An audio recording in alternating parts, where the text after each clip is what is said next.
Olá, no ar, programa Saúde e Consciência. O plágio é um ato de assinar ou apresentar uma obra intelectual de qualquer natureza, seja texto, música, fotografia, obra audiovisual, entre outras, contendo partes de uma obra que pertence a outra pessoa sem colocar os créditos para o autor original.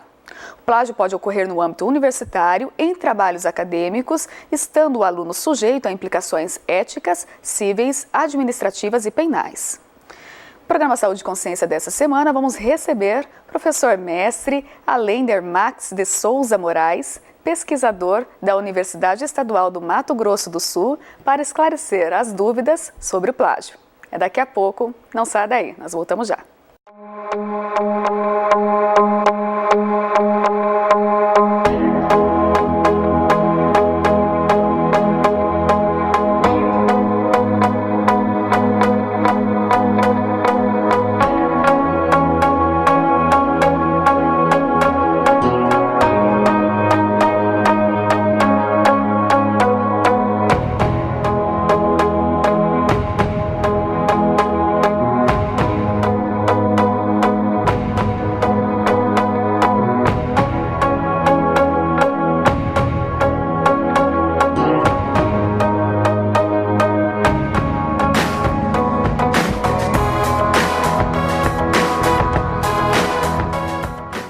Estamos de volta com o programa Saúde e Consciência em nossos estúdios, professora Allender, que é da Universidade Estadual do Mato Grosso do Sul.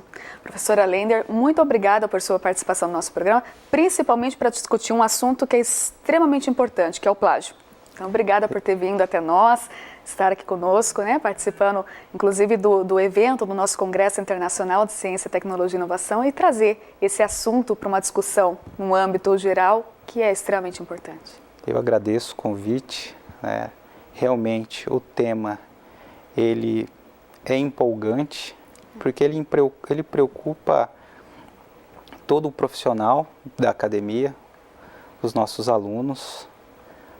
É um tema que internacionalmente ele já vem sendo discutido com muita intensidade.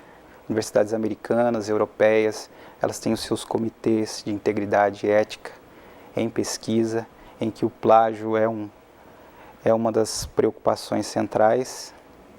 E no Brasil isso é mais recente, do ano 2000 para cá. E esse ambiente novo em que você discute um problema antigo é o que fazer com ele. A primeira resposta possível é uma mudança de cultura. Nós não devemos temer o plágio simplesmente por isso. Tem que ficar muito claro para nós e para os nossos alunos que o conhecimento, como ele é em camadas, eu conecto cada camada com a minha contribuição, que faz aquele texto lógico, aquele raciocínio que vai se fechando e vai contribuindo ao final. Cada um que trouxe a sua contribuição, ele merece a sua referência. Então, trabalhar o plágio é respeitar também o outro. Esse é o ponto de partida. E aí é que vemos uma mudança de cultura. Ou seja, nós temos que discutir o plágio na universidade, o quão ele não só viola, mas como ele ofende a qualidade da nossa ciência, do conhecimento que fizemos. Então, com isso, essa mudança de cultura parte de quem? Primeiro, parte de nós, gestores de universidades, professores, trabalhando esse assunto com intensidade com nossos alunos, criarmos comitês de ética, discutirmos isso como algo não só de um plano de um ano, seja, entrar no cotidiano, período. Exatamente, no cotidiano da universidade, da faculdade. Tem que ser uma coisa do dia a dia, não pode ser uma coisa esporádica, tem que ser uma coisa que ela tem que ser realizada a todo momento. E é interessante que você discutir o plágio, você tem uma outra percepção da metodologia científica. É comum os nossos alunos ignorarem a metodologia científica como centro de suas preocupações. Eles estão preocupados com o conteúdo material da disciplina, o conteúdo processual, o procedimento, né? Agora, fazer a devida referenciação, citação, é uma coisa que fica em segundo plano. Exato. Né? Os nossos professores nos cobram muito. Nossa, aquele professor é chato de cobrar isso. Ah, é só uma vírgulazinha, um pontozinho, eu tenho que colocar o nome daquela pessoa mesmo. Né? E se a gente percebe que colocar daquela forma é um trato ético com o conhecimento, é um primeiro abrir dos olhos para o nosso aluno. E no momento em que o Brasil sofre muito com violações éticas, com ofensa à moralidade, né, pensando que os nossos alunos serão os profissionais que trarão desenvolvimento para nosso país, eu fico pensando, se esse aluno passou plagiando, colando, qual a integridade ética dele? Como é que ele vai se comportar na corporação, no órgão público? Exato. As atitudes, né, a formação pessoal do ser humano, ele vem já dos pequenos atos. Exato. E se, né, desde sempre, ele acostumou a fraudar o sistema, o negócio não vai dar certo. Não vai. É assim, você discute a questão da ética, da moralidade dentro de um ponto objetivo. Exato. Ou seja, você tem um conhecimento, demonstre-o, né? Demonstre-o de uma forma em que tudo que você aprendeu, tudo que você leu, fique registrado, sistematizado, do ponto de vista ético, moral. E plágio dá prejuízo. Né? Nós temos carreira e destrói a carreira acadêmica. O plágio destrói a carreira acadêmica. Tem casos rumorosos já no Brasil. Nós temos casos de autoridades, desembargadores. E assim, não falando somente economicamente, né? Mas moralmente. Moralmente. Moralmente é pesadíssimo. Acho que é a primeira coisa que vai à ruína, né? É o nome da pessoa. Exato. Né? É o nome da pessoa. E hoje o que acontece nos meios de comunicação? Se você colocar a palavra plágio, né, em qualquer plataforma de busca na internet, você vai ver nomes das pessoas que plagiaram, você vai ver a foto delas, onde trabalharam, o que fizeram, o texto plagiado. Você vai ver N comentários desagravando a conduta. A gente é posto numa exposição muito cruel. Então tem esse lado, que a pessoa, esse jeitinho, ele não vale a pena, desde o seu nascedouro. E ele se torna muito mais prejudicial para a pessoa. Eles têm essa questão econômica, eu seria obrigado a indenizar. Tem um outro lado que me preocupa muito enquanto professor universitário, eu sou auditor também de controle interno em uma universidade pública. É aquele professor que afastou para capacitação, recebeu bolsa, ele recebeu seu salário, o dever dele é voltar para a instituição com um título. Exato. Imagine se esse título ele provém de um texto plagiado. Nós temos casos já no Brasil de pessoas perdendo o seu cargo de professor, tendo que devolver toda a quantia que recebeu nesse período. Né, porque na verdade é um gasto público enorme, que a pessoa tem que ter o retorno, né, e trazer esse retorno para a sociedade, que é retornar para a universidade e poder contribuir com todo o conhecimento que foi ganho e não o conhecimento roubado, né? Exato. E sim um conhecimento construído. E é um ato de improbidade administrativa também, porque ele viola um dos princípios que rege a administração pública, que é a moralidade. Nossa. O plágio, ele é desonesto, ele é improbo, ele tem em seu contexto a má-fé, ou seja, o plágio é algo doloso. Você pode deslizar na metodologia, você pode errar. Essa é a grande diferença. Talvez aquela conduta em que nós faltamos com a técnica, e aquela conduta que eu ignoro a técnica para justamente fraudar. Exato. E por isso, né, claro que todos os professores que trabalham, não só a disciplina de metodologia, mas principalmente a disciplina de metodologia, eles devem ensinar minuciosamente e tentar fazer essa prática da boa conduta, né? Eu sou professora de metodologia no programa de plantas medicinais e fitoterápicos aplicada à atenção básica. Nesse programa de mestrado profissional, eu ensino muitos alunos, eu enfatizo demais que eles não devem nunca, né, pegar e fazer aquele sistema de colcha de retalhos que as pessoas costumam fazer, de pegar pequenas partes de texto e ir copiando as referências e achar que só pelo simples fato de estar referenciando, mas eu coloquei a referência, mas ele está copiando a referência exatamente da mesma forma como foi colocado nos outros e vai unindo e construindo o texto dessa forma. Isso é muito errado, né? Então a pessoa ela deve fazer aquela prática do texto livre, né? Ela tem que entender aquele contexto que está sendo escrito e conseguir interpretá-lo para escrever da sua forma, dando os créditos, é claro, a quem ela está retirando do texto, né? Referenciando, para que no final você não tenha o risco de incorrer em plágio. E tem assim outras condutas, né, que a gente são caracterizadas como fraudes, más condutas na ciência. Por exemplo, eu tenho um texto, né, eu tenho que publicar num evento para aumentar a produtividade daquele grupo.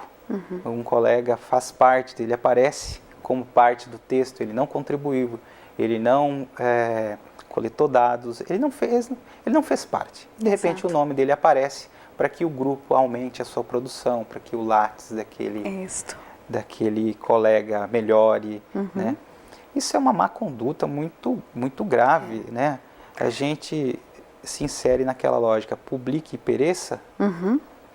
O sistema, ele faz isso.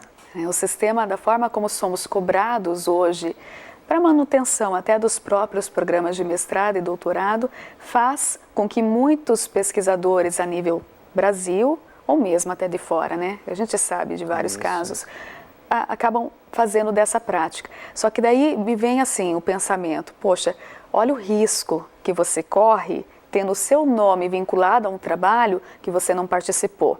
Se você não participou desse trabalho, você não sabe como ele foi conduzido. Né? Há pouco, antes de iniciar o programa, estávamos conversando e até você comentou, professor, a questão da fraude de você produzir dados. Exato. Agora, olha o risco. Você vai ser vinculado o seu nome num trabalho que foi fraudado, inclusive a parte de dados, não só o texto, mas os dados também, e você vai estar ligado a isso para o resto da vida, né? Se isso chega a vir a público de que de fato não está correto, porque hoje existem muitas ferramentas que conseguem identificar isso. Tem ferramentas, softwares anti-plágio, muito fácil, que roda e a gente consegue identificar a questão do texto, mas a parte dos programas de estatística também conseguem verificar de forma muito fácil se aquele dado que está sendo apresentado de fato é um dado que poderia ter sido produzido, né? Ver a veracidade disso tudo. Então é um risco muito grande que eu acho que não vale a pena. Não vale. Nós vamos para um rápido intervalo, professor, estamos chegando no final do nosso primeiro bloco, mas daqui a pouco a gente retorna para continuar a conversa, que ela está muito boa. Okay. Você que está em casa, não saia daí, nós voltamos já.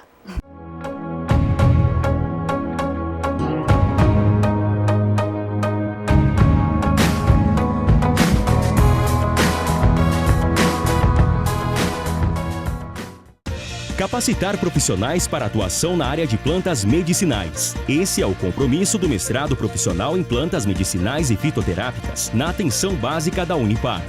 Recomendado pela CAPES, com 2 linhas de pesquisa e moderna infraestrutura, o curso tem como objetivo formar mestres que contribuam com o setor produtivo e com o sistema público de saúde na área da fitoterapia. Venha fazer parte desta equipe de sucesso. Unipar, um espaço para o seu talento. Eu estou aqui para te apresentar a Unipar Social. Você sabia que a Universidade Paranaense é uma instituição comprometida também com a comunidade externa? É isso mesmo! Além de oferecer todo o suporte necessário para os seus alunos, Ela investe todos os anos em mais de 300 projetos que beneficiam cerca de 1 milhão de pessoas, direta e indiretamente no seu raio de influência. E eu tenho mais uma boa notícia para te dar. Agora você fica por dentro de todas essas ações acessando o site social.unipar.br. Unipar Social, transformando projetos em benefícios. Capacitar profissionais para atuação no campo da biotecnologia agrária. Esse é o compromisso do mestrado e doutorado em Biotecnologia Aplicada à Agricultura da Universidade Paranaense, recomendado pela CAPES. Com moderna infraestrutura e corpo docente com formação internacional, o mestrado em Biotecnologia Aplicada à Agricultura da Unipar prepara os melhores mestres e doutores para o mercado de trabalho. Venha fazer parte desta equipe de sucesso. Unipar, um espaço para o seu talento.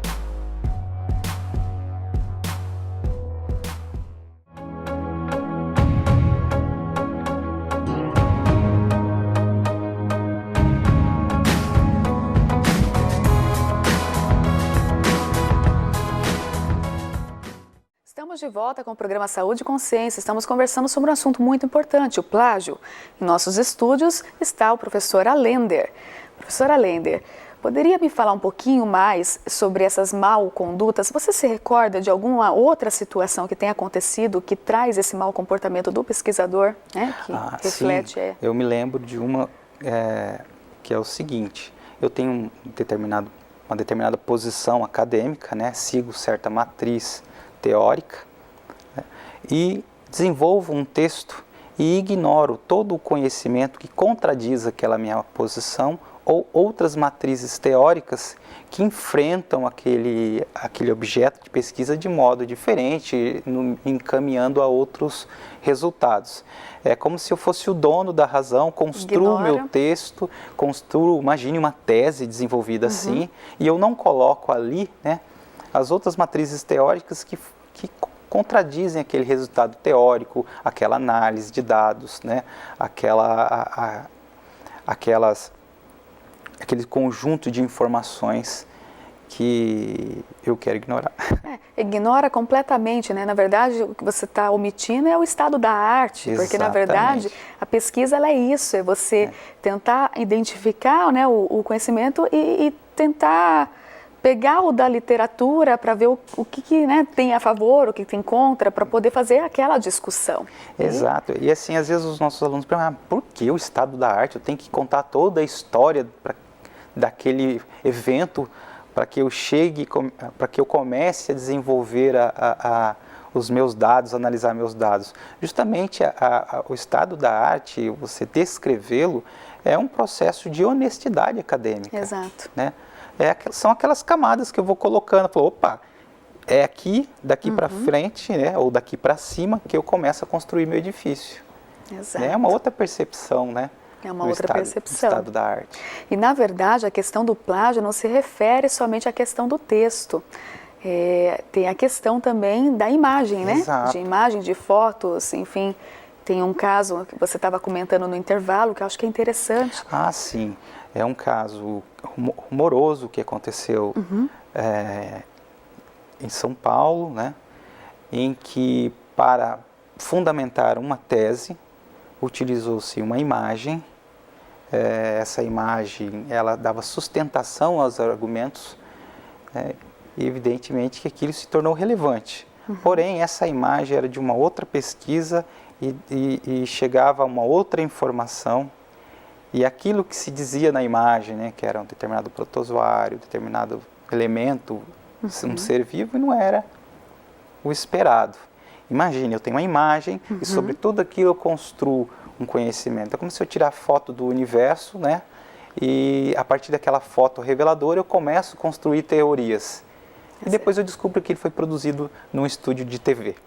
Imagina. Né?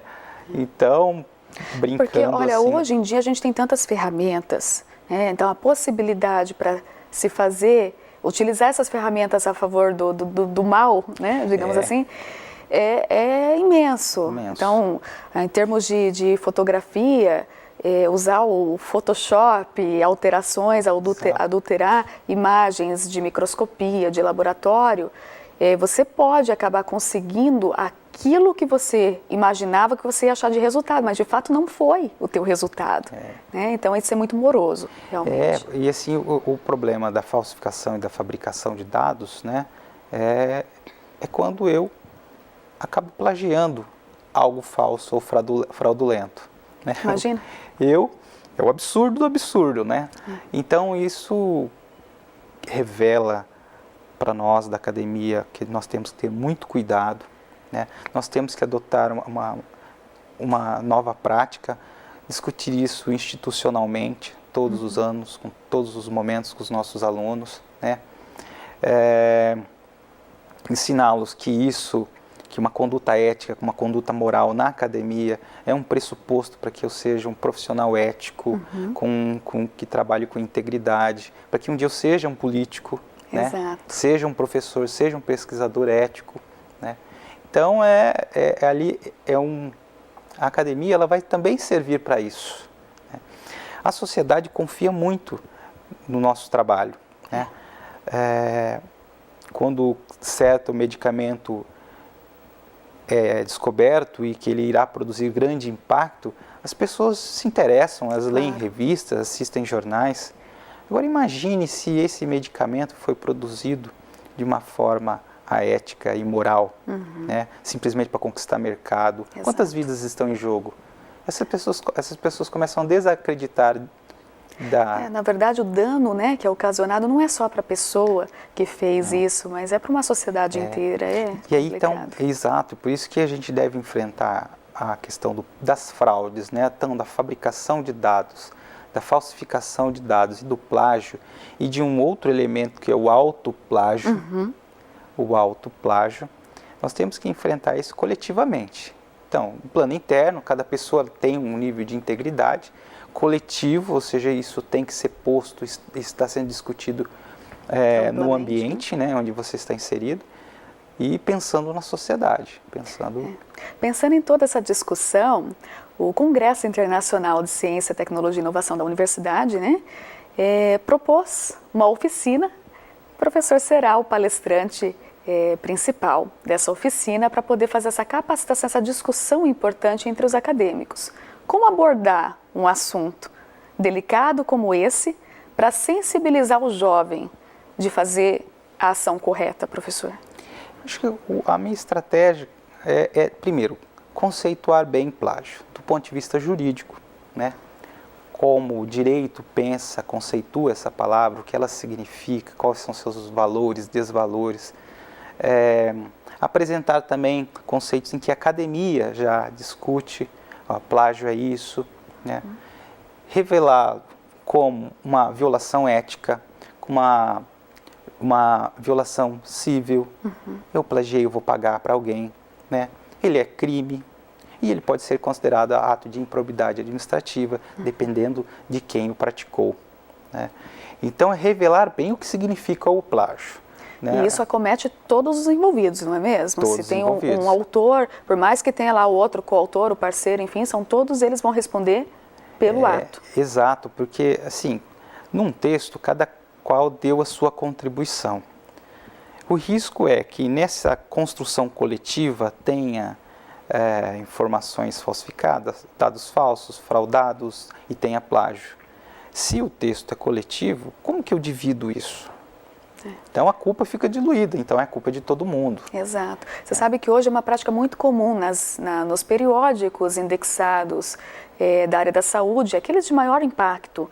Eles, no momento que a gente encaminha a carta de submissão, você tem que detalhar. Se você vai publicar, porque o artigo na área da saúde a gente trabalha com muitas cooperações, né? Colaborações, porque envolve pesquisas com valor muito alto, né? São caros, claro. A parte de laboratório, reagentes, então a gente divide muitas partes.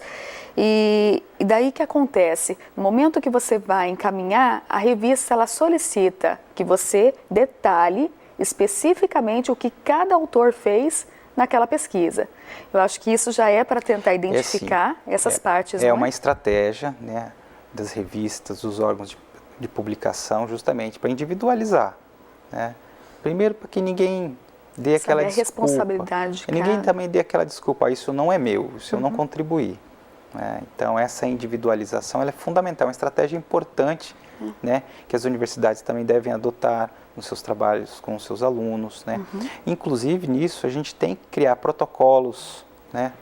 Quais são os procedimentos que o aluno deve adotar, que o professor deve adotar, quem descobriu o plágio, o que deve fazer, tem que estar bem desenhado, né? Um fluxo bem fácil para que a gente possa apurar a conduta daquele que fugiu da ética. Não é um trabalho muito fácil, como você mesmo disse. Essa discussão a nível de Brasil ainda é muito recente. E para as universidades também, essas implantações de protocolo também estão todas em fases de construção.